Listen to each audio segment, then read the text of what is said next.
Stepping into the sublime cathedral, he was quickly guided through the halls of polished marble towards the sanctum to the four pantheons where her Ladyship the Pope resided. The servant leading the way dared not look in his direction. He was the previous Cardinal of Purity, a title accompanied by a fearsome reputation built over a long life of purging heretics and inhuman monsters. The fear the servant showed him was simply a given for a man of his station. Inquisitor Helbrand had just returned from the accursed Dark Continent, where he had been sent to the land of demons and monsters in a last-ditch effort to avert war. But even when he had shown all the kindness he could stomach to the vampire she-devil that named herself the Dark Lord of the Shadow Empire, she had rebuffed him. Worse still, she had made her intentions to press forward with an invasion of the Holy Continent very clear. This was a true emergency situation, as while the theocracy had been guiding the council member states towards preparing for war, it was years too soon for them to be fully ready. Arriving at the doors carved from a pure white wood with angelic scenes carved into it, standing at the entrance, Helbrand waited to be allowed entry. "My Lady Inquisitor, General Helbrand has arrived," the servant declared towards the door. "Is it the young one or the old one?" a melodic voice asked from just beyond the doors. The old one, my lady," the servant replied, stuttering momentarily as he glanced over at Helbrand's scowl. "Helbrand, you may enter," the voice declared after a moment's pause. In response to her voice, the doors slowly swung open, revealing the sanctum. The room itself had 10 walls, the door fitted into one, and an altar to each of the 4 pantheons separated by another. Above each altar were beautifully painted murals depicting the gods of each. The barbaric northern pantheon, with its lead god Odin in the center surrounded by his subordinates. The southern pantheon, with its murals split in 2, depicting both orders of the pantheon, Zeus and Jupiter, front and center, showing the dual nature of their dynasties. The Dune Sea pantheon was the next one that caught his attention, Ra at its core shining radiantly. Finally, there was the Eastern Pantheon's mural. It had various gods circling the center, in part because it was a far more varied faith than the others. In the middle of the room, lit up by beams of light streaking in through the windows, stood the most beautiful being Helbrand had ever laid his eyes upon. She had appeared only 24 years ago, and was such a divine entity that the date system for the world began with her arrival. Her long blonde hair was tied up in braids, her captivating eyes appearing like rich sapphire crystals hewn by the greatest artisans that could ever be, never to be surpassed in their elegance. Lying flat on the ground before such a being, Helbrand waited to be addressed. "Come now, the floor doesn't need cleaning." "My servants do it already, Helbrand," she said, looking bemused at his prostration. "Forgive me, my lady, but to stay standing before an angel that had descended would be blasphemy." "Hush now. Stand up, I don't like talking to the back of people's heads," she insisted. "Yes, my lady," Helbrand replied, rising up, but still keeping his head lowered in deference. The woman let out a long sigh. "I suppose this will have to do. Tell me, what was the vampire's response?" Looking up briefly, Helbrand could see her eyes shone with a brilliant light as she asked the question. She was ever eager to know about such things. The Dark Continent was a significant focus of her attention. "Yes, my lady. The vampire has rejected our peace offering." "Oh my, to think she would not accept such an offer," the woman muttered, a spark of glee entering her voice. "Yes, she even announced her intent to launch a preemptive invasion on human lands. I fear we must call the banners before it is too late." "She really said that?" an almost ecstatic voice said as Helbrand felt a pair of silky smooth hands grasp his head, forcibly lifting his gaze to meet hers. Feeling a pang of fear shoot through him, Helbrand could only try to nod despite her grip not allowing it. Yes, my lady. So we can fight them?" The woman's eyes glowed even brighter at the very thought of fighting such strong foes. Helbrand internally sighed, as he dared not do it in her presence. Vespasia had descended over 20 years ago. The tales told to the followers of the theocracy were that many great evils had appeared in the world. In their love, the gods had sent an angel to guide humanity to its rightful place as rulers. Only the cardinals of the time knew the truth, a truth that none of them dared pass on to their successors that now resided in their respective thrones. That Vespasia had not descended to the mortal world to spread the love of the gods and to defend the righteous. No, she had been exiled from Elysium due to a peculiar personality quirk, a quirk she was showing right at this moment. I shall love nothing more than to fight as many of them as possible. Helbrand, do you think they will be strong enough to give me a fun fight?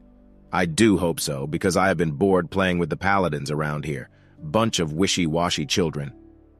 Indeed, the angel Vespasia was a battle junkie who considered paladins capable of fighting 100 men as wishy-washy children.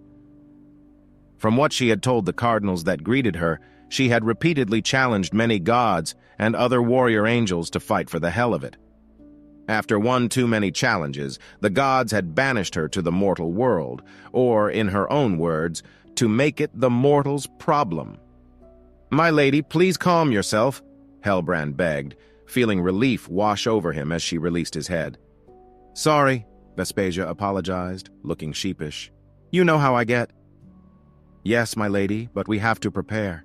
You cannot solve all our problems regardless of your power," Helbrand explained gently, trying to calm down the wild child that was his boss. He left it unsaid that he feared the Dark Lord Crazonia may be more than a match for her. The pressure and overwhelming power he felt when he had met the damnable vampire still sent shivers down his spine. He had only ever felt such an aura once, and she was currently embracing a startled servant in the corner of the sanctum. "My lady, whom can we call upon?" Helbrand questioned. While unified by a council of nations, the Holy Continent was still very much divided. It was only the theocracy that helped keep them shepherded in the right direction. Vespasia muttered, stroking her chin in thought. "I know." Her voice echoed around the sanctum as a pair of wings of crystallized light suddenly formed from her back. "We can contact the Princess Guard and have them send us a force." Helbrand nodded to the suggestion. The Princess Guard was a unique order of knights that consisted entirely of maidens. They had originated from the recognition that it was cheaper to train princesses to beat the dragons that often tried to kidnap them than it was to lose entire armies defending them. Such an idea spread, and within a mere few generations, many nations fully embraced such a scheme. Soon the warrior princesses founded an entire order made and run entirely by warrior maidens. Many of them ended up queens in their own right. It was these circumstances that led to the shift towards a matriarchal society, as no king in possession of enough sense would start something with a queen who could crush their skull between her fingers. "Who else?" Helbrand asked, curious who else would have caught her interest. "What about the Locaturn Archipelago? They owe us for letting their mainland fleet get stolen." "My lady, they were assaulted by several thousand warriors hailing from the Dark Continent. They cannot be entirely blamed for such a thing. Regardless, I believe they would let one of their admirals lead a fleet to regain their lost honor." Helbrand, however, decidedly refused to admit the truth of the situation. He knew it was not an army, but a trio of individuals from the Dark Continent. He knew that if Vespasia learnt of them, she would charge off and start something. It was better to guide her by hiding some facts, after all. "I read an interesting report recently about a new dukedom," the angelic woman declared with a mad grin. Helbrand audibly gulped. This was her need to hunt face. "Yes, my lady, but they are still expanding. It may be too much to grant them the honor of participating in the Crusade. Many other nations will take issue with it. No, I think I will have them join despite any naysayers. Can't let that boy Maxilius have all the fun. If he so wishes to avoid joining us, he can provide a modest knight unit and some levies," Vespasia announced, her tongue playing over her lips hungrily. Helbrand could see through her barely concealed hidden agenda and made a mental note to ensure that Maxilius would not come himself. Better to sacrifice a small knight force than to be trapped by the angel herself. "I believe we haven't received the tithe from the Crossroads Kingdom over the past few years?" Helbrand nodded to confirm this was the case. The kingdom was a merchant nation at the very center of the continent. They made their living thanks to being the literal crossroads for trade on the continent at the crossroads, but had experienced issues due to a plague in one of their main trade partners' lands. "Well, we will forgive their transgression in return for troops. I'm sure one of their countless mercenary forces will be more than enough, Vespasia said, letting a sinister grin spread across her picturesque face. Helbrand nodded while adding a mental note to never forget that this was a divine being. She may appear foolish at times and may actually be a fool, but she still had moments of cunning. Even now, seeing her like this, he did not feel as he had meeting the Dark Lord. When he met her, he felt like he was but an actor on her stage, a puppet with her pulling his strings. What about the Silver Hills? The dwarves? Helbrand asked aghast. Yes, dwarves were technically recognized as human, but they were still less than any true human. Letting such a subspecies take part in a crusade had never happened before. My lady, I must advise against inviting them. They are not best suited to their minds, not for our holy war. No. I've heard they are skilled warriors and have many skilled war engineers. We will have them among our numbers. I can't wait to see what kind of siege engines they build. As you command, Helbrand replied, bowing low, only to see her suddenly light up as she held a finger up. Oh, the Sorcery Kingdom owes us a lot, don't they? Helbrand nodded. As a kingdom filled to the brim with magic users, the Clinto Kingdom of Sorcerers was one of the most powerful, yet smallest nations of the Holy Continent. What they lacked in numbers, they made up in power. It was said that one archmage from that land could equal several thousand peasant levies. The theocracy also had a big bargaining chip to play against them, as a decade ago, the kingdom had become infested with demons, and all manner of unholy creatures released by a misguided mage's experiment, a mess that the angel Vespasia herself had been all too happy to clean up. Even now, Helbrand remembered seeing her return coated from head to toe in blood, with the biggest, most childlike grin plastered across her face. The woman had single-handedly ended a chaos that had been raging for a year, in a single week. Even now, Helbrand shuddered at the sheer strength needed to achieve such a feat. Legends often spoke of how strong the demons were in their true forms. What scared him the most, though, was that by the end of the campaign, she had complained about how easy it had become. Last, I think we will send Purity and Piety to bolster the numbers a little. Oh, also, that nice little boy. What was his name again? You there? He spoke with me this morning. Remind me what his name is. She pointed to a servant standing near one of the free walls, the poor man nearly jumping out of his skin at being addressed by what, to him, was the holiest of holies. That was Bishop Angdlang. Your most graciousness, the servant stammered before collapsing flat on the floor, prostrating himself before her. See, this is what it's like. It is so uncomfortable, I say. Talk to me like I'm a normal mortal. And you lot do stuff like this. It's freaky sometimes. Anyways, that boy will be the commander of the theocracy forces. My lady, I must protest this decision. Helbrand knew of the bishop. He was a young man who had been born the year Vespasia had arrived. In that short life, he had bonded to multiple gods and thus ascended the ranks, but he was too unproven.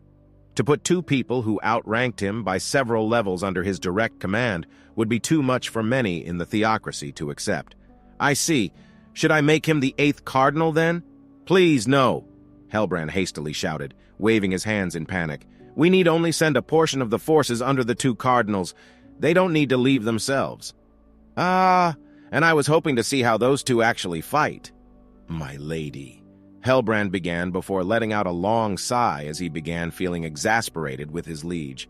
She wasn't even concealing her motives anymore. Don't worry, I know what you're thinking. Vespa, you are such a dummy, but I came here to get my fill of combat. Helbrand retreated half a step, feeling a wave of intense pressure begin to roll off her as she let her aura begin to seep out. And I will have my fun. A few of the servants began fainting, unable to endure the pressure any longer. Even Helbrand, a warrior that still garnered deep respect despite being beyond his prime, was struggling to maintain consciousness. And no one, no mortal nor god, will come between me and my fun. Vespasia was now directly in front of him as he felt the last vestiges of his consciousness fade.